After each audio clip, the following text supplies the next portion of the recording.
This is the Voices of the Industry, and today is no exception. Boy, I tell you, we're here at SEMA. This is day 3. We're in the center. You know, if you've ever been to SEMA, Hypertech's been in the same place for a long time, Center Hall, and this is the opportunity for people from all walks of motorsports to come in and talk about what's happening with them. You know, everyone had a crazy few years, and we're going into a really great year. That's the feeling from everybody. Yeah. And I thought we'd bring in the guys from the Jeep Talk Show. Speaking of which, I mean, talking about voices of the industry. If you love Jeeps, these are the guys. The Jeep Talk Show, if you haven't seen Mr. Fredricks, if you have not seen their website, okay, and this guy, if you go on there, you could get a right on sale right now, an infectious agent rat bastard toe tag kit. I'm serious. You think I'm playing? It's right there, right? Yeah, the rat bastards, man. They're the ones that they listen, but they don't pay. So, yeah. And I am one because I listen and I don't pay a dime. So, okay, you're originally from like Sacramento, right? Yeah, Sacramento. It's just south of Sacramento, a little ranch town, man. Elk Grove. Well, it used to be a little ranch town. Now it's huge, right? It's Sacktown. Yeah, it's its own thing. Now, you're in Kansas. I am. How did you end up? Okay, it's like all right. So anyone Wizard of Oz, Kansas. You know, like tap your toes, boom. Yeah, I mean, it was kind of a funny deal. Like 2009, you know, I grew up construction. You know, and 2009 was kind of rough. And you know, here I am, 29. You know, 30 years old. And I looked at my wife and I says, "Man, I think I'm going to join the service." And she's like, "Dude, you're 30." And I'm like, "Yeah, it's going to be real fun." She goes, "You're nuts." You're really fun. I like that. It's going to be really fun. She says, "What are you going to do?" And I'm like, "Well, I'm already an EMT. I'll go in as a 68 whiskey, which is a combat medic." And she goes, "Are you kidding me?" And I go, "No, man, it's gonna be bitching." Look at this smile. It's gonna be Look at bitching. this smile. He's like, "Yeah." Yeah. So I went in, man. All my peers are like 18, 19 years old. Here I am, 30. They called me Uncle Freddie, because it's always by your last name. And got stationed at Fort Riley, Kansas, 1st Infantry Division. When actually got stationed with 5th Squadron, 4th Cavalry Regiment, which is the Recon Scouts. Wow. So that's the real deal. That's the real deal, man. I got there. I was at Fort Riley for 13 days after advanced training, and I deployed. Wow. For a whole year, and I loved every second of it. Look at this. I was smile, man. I was in theater for 3 days before we got our first incoming, and I was like, dude, this is the coolest shit in the world. And then after a year of it, you're like, dude, this really sucks. Yeah. Like well, I would have been early in the game. I think that's a lot. About month 9, you're like, dude, does it ever stop? And the answer is no, right? No kidding. Yeah, so come back, made a bunch of rank real quick because, of course, I was way older than all my peers. You know? Right. I was a 30-year-old private. Wow. You know, and then made a bunch of rank, and then I got to go again for a second time, and I come back, and I looked at my wife, and I'm like, dude, they lied. What? Like, and she's like, what are you talking about? I said, dude, this is not fun. This Yeah. is not fun anymore. So I did my did 4 years, 2 tours, 4 years. Wow. And then I stayed there because, you know, I was born and bred right out of the foothills, you know, Placerville area, kind of. Spent a lot of time up on the Rubicon. I'm a 3rd-generation Jeeper. You know, so my grandfather and his brother, my Uncle Carl, great Uncle Carl, I guess, right after Korean War, bought their first Jeeps and started wheeling and camping in the Sierras in the 60s, man. That's cool. So I looked at my wife and I said, let's just stay in Kansas. Like it's cowboy country, you know, it's the last 1% remaining tall grass prairie in the nation. We have the last thing. Think of like Dances with Wolves, you know, and all that stuff. No, it's like a movie set where you are. Really, it is. So the only thing, man, when I was going from California and get stationed out there, I kept looking back, you know, and the Sierras disappear real quick, and then the Rockies come, and I'm like, all right, you know, I'm a mountain boy, I'm a Jeeper. You know, and you get over to the eastern side, and, you know, I kept looking in the back, and I was like, well, I can still see the Rockies. Right. And my wife's like, dude, we have 8 more hours to drive. Like, you're going. That's and awesome. Dude, oh, my God. And you're starting to drive, and it's flat, and it's ugly. And, you know, I had just gotten back from Iraq, and, you know, your heart's sinking. Like, how am I going to go Jeeping? Right. And then we dropped into the Flint Hills. And that's when, you know, I just kind of fell in love. And then when I got back, you know, I decompressed in my Jeep, and my wife and I says, let's just stay here. There's no public land in Kansas. Really? So I started buying it up. When it came up for sale, I bought it. Now we've got, you know, thousands of acres, lots of 4-wheel drive trails and stuff. Wow. And I own a working cattle ranch, and I use my Jeeps. Do you really? Yeah, man. Oh my God. It's cool. And And everyone goes, Chuck, he's a cowboy, this, that, and the other. And yeah, absolutely. He's born and bred with a cowboy hat on, but always in a Jeep. So when it's time to go check heifers, check the cows, So you're going out there with the Jeep. We go you're out there rounding with, up cattle with Jeeps. with flat fenders, man. Yeah. Oh my God. And that's so awesome. and there's places where the Jeeps go that the horses just can't because it's the Flint Hills. Flint Rock is very sharp. So you're a vintage Jeep guy. Yeah. The newest Jeep I have is an '81 Scrambler. Look at you. Yeah. Man, that's awesome. That And is so I cool. collect them. We've got 8 Jeeps on the ranch that we use. The earliest one is a 1941 slat grill. Wow. It's a pre-World War II Jeep. A buddy of mine out of California found it, called me, knew I was an enthusiast. He says, you got to come get it.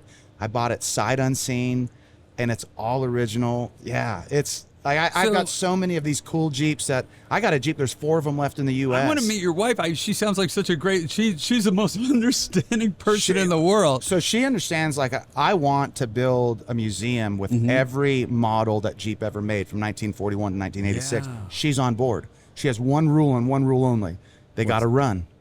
You don't buy a Good, piece of junk. Smart. No, that's yeah, smart. don't buy Otherwise, a piece of junk, it right? becomes, oh yeah, I'm gonna get to that. I'm gonna get to that. Next Right. thing you know how it's gonna be. Yeah. It'll be an ashtray out back or something like that. Yeah. Right. Yeah. So Wow. she knew what she was getting involved with. We dated for a while. She's 12 years older than me. Oh. Right. So she's a go. cougar. Oh my God. Wow. Okay. I was 29 when I met her. She was 41. Where'd you guys meet? Sacramento. I was her contractor. Yeah. What do you remember? Like the first Everything. What'd you Everything. say? What'd you say? What was the first thing you said to her? How'd you break the ice? So she called me because I was a small remodel contractor at the time. Just Right. had a couple guys and me. I'm in my mid 20s, late 20s. First off, you're like 6'8" or whatever. Yeah. How tall are you? I'm like 5'11", I think. Yeah, you make me feel like I'm just like this tall. So you're not a small I'm not a contractor. small man, Right. no. So, Yeah. okay, so you're Yeah. taking up a lot of space. You're like, hey, how are you? Yeah, Marlboro man here. Yeah, Yeah. she called me up and she says, hey, I'd like to meet you. And I'm like, oh, okay. I get these calls a lot, and it's California. Like, it's the land of beautiful. Right. So I went up. She had this nice little just subdivision style home, and you go in. She opened the door. She had a pair of blue jeans on and a white T-shirt. Done. It's over. Done. She's a redhead. Wow. There And you go. she had played volleyball for like 24 years. She had gone to China to play volleyball. Like, this is a very She's a real athlete. Yeah. athlete. Yeah, she's a So she'll kick your butt. single digit handicap golfer. I don't golf, but I Wow. can appreciate that. I mean, Yeah. this is and she's CFO and she's CPA. She's a businesswoman, very smart. That's everything. Yeah, You got I mean, the package. You got the yeah. So package. she opened the door. She says, "My name's Marilee," and I says, "I'm Chuck," and I'm not leaving. I'm not leaving. Yeah, I had to. She's more level-headed than I am. Yeah. I'm excited to get shot at kind of guy, and she's like, no, let's make sure that the budget makes sure that the Right. bullets are going to count. And I asked her 3 times to marry me. Oh, wow. Yeah. Just to make sure you got it closed. Yeah. I mean, the first time she was like, no, I'm not ready, and I'm like, okay, we'll keep dating. I can understand that. The Right. second time she was like, it's not no, it's just not yet, and I'm like, all right. And then the third time, Hard sell. That was Yeah. a tough close. right? And then Yeah. on the third time, I said, hey, I'm going overseas, and I want to make sure that I have someone to come back to, Right. And I want you to Sure. know that I love you and let's do this because combat deployments they're not fun. I mean, Right. you got to get in the moment and be okay. I mean, I was a combat guy, right? So I Right. mean, you can't cry about it. You got to keep going. But she finally said yes, and best thing that's ever happened to me is my Look wife. at you. Yeah, man. Look she's at cool. you. Big old smile. Yeah. So talk about the show. I mean, you Yeah. guys are knocking it out of the park, talking about Jeeps and stuff like Man. that. What's the coolest thing about your show? So you hear the podcast thing, man, where there's a ton of podcasts out Right. there, and a lot of them are really, really great, and some of them are just okay. We do a real show. Like Yeah. it's there's interaction with the listeners, live interaction with the listeners. Really? Yeah, man, it's cool. We do 5 episodes a week. Right. Tony's been doing Wow. this. Tony's the producer. He's the brainchild of it all. He's been doing it for over 10 years. Where do you keep him? Is he like in a box? Yeah, Like he stands behind the downstairs or computers. something, Yeah, or- so he produces everything down in Houston. Wow. We have 4 of us hosts. We're all over the nation. So Josh So you connect online, right? online. Yep. Right. Josh is up in Oregon, and he's real techie, man. Josh kind of has that stuff on point with the brand new Jeeps. Right. Wendy's down in Southern California, and Wendy does a lot with the industry. The new suspension, new tires and Right. stuff, because that's a huge industry Huge, in Southern California. Tony is all the sound quality. I mean, he is the guy that does it. And they found me about a year ago in Kansas, and Chasing around cattle with the Jeep. They're like, Chasing we got to around have cattle. this guy. Right. We got to. Right. So we started this, I started being a part of it, and, I bring in the old school stuff. And at the second annual Jeep Talk Show event down Hidden Falls, Texas, Tony didn't know it, but, I've got a Peterbilt 18-wheeler, and I hauled 4 Jeeps all the way down there, and we had an entourage. I mean, there was a huge, Right. trucks and fifth Yeah. wheels and all this stuff, and we showed up, and it was a big to-do, had a ton of people down there in Texas. And now we do a get-together every quarter somewhere in the nation. The Jeep That is Talk awesome. Show, Jeep Talk Show hosts will be there, and the listeners can come and go wheel with us. And we have listeners all over the world. I mean, a lot of veterans are into Jeeps. Right. Right. Yeah, And there's yeah. that connection because they know, man, I've been there, I lived it. And then, there's the camping aspect. It's called overlanding now, but I'm Yeah. very like, man, it's called camping. It's called camping. We've been camping forever, No, it is. And- You're right, though. I mean, Yeah. it's wild. Toyota is just way gangbusters with Right. overlanding. I mean, you look at it, Yeah. the display, they've Yeah. just really jumped in. The Overland Expo, I go out there and do that. Right. And people you see from all over the world are going at it. I was just out at Silver Lake Mm-hmm. and in Michigan. Yeah. And with the guys from Arrington Performance in their 970 horsepower Jeep with paddle tires, that was a thrill. Yeah. But there was all, like, as far as you could see, new, old, every type of Jeep you could imagine, and 10 rails and everything else. But Sure, yeah. it's amazing how many people are embracing Jeeps and it's not the classic new, stuff. man. But the classic Yeah. stuff, it's getting the press. And obviously Right. with you guys, of course, you got a talk show. It's Yeah. very successful. Yeah. Based on that. We're the most downloaded Jeep Talk Yeah. show in the world. No, it's Think amazing. of that for a second. Like, we are the... That'll keep you in cattle ranching, man. That'll keep things Yeah. going. And it takes a lot of time to do what we do. Josh, he spends hours a day just looking at the new stuff that's coming out. He's got a direct conduit with Stellantis, who's the parent company of Jeep. Right.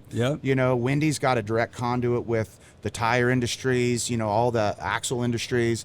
I think people are understanding industry, they're really understanding that the direct connection Right. is someone who's a tastemaker. I hate to Right. say influencer because I just think Right, yeah, it's a there's selfie. You know what I mean? Yeah. But the thing, the gravity is when you get really good content.